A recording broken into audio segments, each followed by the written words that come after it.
Step 3 of creating a buyer persona in our template is to think about the focus a particular person has within their organizations. And also bear in mind that depending on the size of the organizations, the same positions, the positions with the same names might have different focuses. For example, a CEO of a startup will have a very different focus within the organization than a CEO of an enterprise, because a CEO in a startup basically does everything unless he has some co-founders.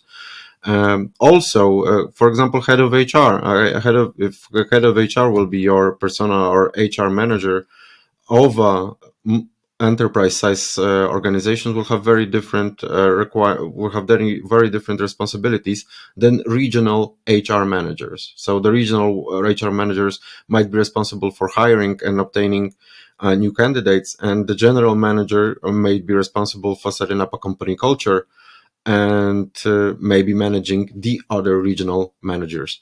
So keep that in mind when you will be establishing the focus of the persona within the organization.